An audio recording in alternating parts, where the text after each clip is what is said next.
আজ করছি সুজির পোহা। সেই কড়াই তেল দিয়েছি, এবার এই বাদামগুলো আমি ভেজে নিচ্ছি। চিনে বাদামগুলো গ্যাসটাকে কমিয়ে দিলাম, দিয়ে ভেজে নিলাম 1-2 মিনিট। কাঁচা গন্ধটা চলে যাবে, আর ভাজা বাদামে খুব ভালো হয়।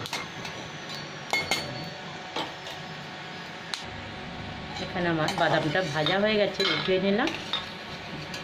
এর মধ্যে একটু ছোলার ডাল দিয়ে দেবো, আর একটু কালো সর্ষে, কারি পাতা, একটু শুকনো লঙ্কা এগুলো দিয়ে দেবো।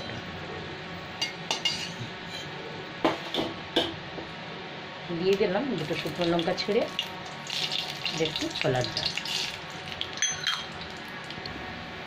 দিয়ে দিচ্ছি, একটু সর্ষে কালো, কটা কারি পাতা, শুকিয়ে গেছে কারি পাতাগুলো।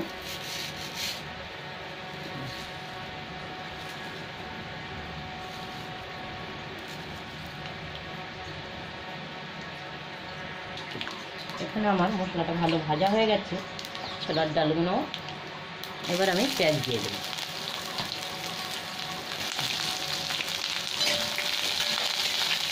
পেঁয়াজের সাথে সাথে গাজর আর একটা শিমলা মির্চ কেটে রেখেছি, এটা দিয়ে দেবো। এটা 1-2 মিনিট নাড়াচাড়া করে নেব, তারপর আমি সুজিটা তুলে নেব।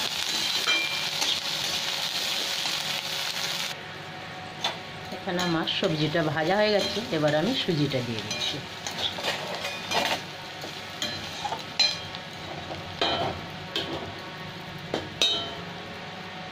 সুজিটা দিয়ে দেব।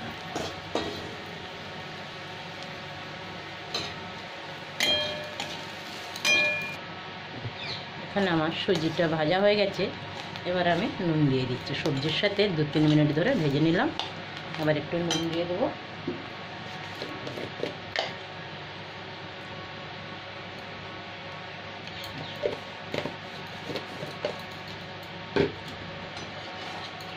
এদিকে একটু জল গরম বসিয়ে দিয়েছি, জলটা ঢেলে দেবো।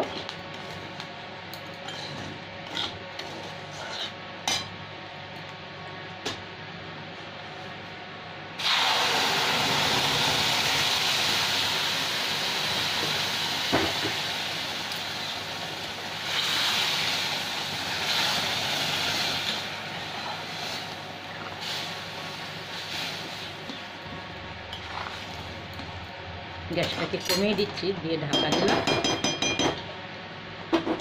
আর জল লাগবে এর মধ্যে।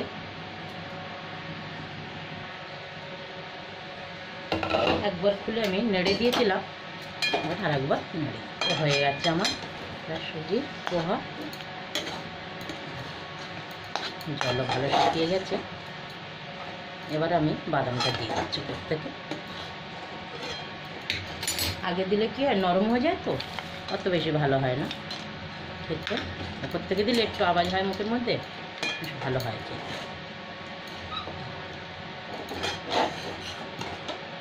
সকলের একটা খুব ভালো জল খাবার হয় এটা। সুজির পোহা আমার হয়ে গেছে।